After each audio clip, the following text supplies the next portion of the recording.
The voltage divider calculator calculates output voltage from two resistors in a simple voltage divider circuit.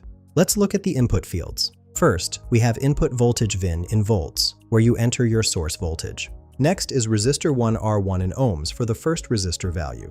Finally, Resistor 2R2 in ohms for the second resistor value. These three inputs are all you need to determine your divided output voltage. After entering your values, click the Calculate button to process your voltage divider circuit. The calculator will display your results in the Output section. The primary output shows your output voltage, which represents the voltage across R2 in your divider circuit. This is the key value engineers need when designing voltage divider networks for signal conditioning, reference voltages, or level shifting applications. The output voltage depends on the ratio of your two resistors and follows the standard voltage divider equation.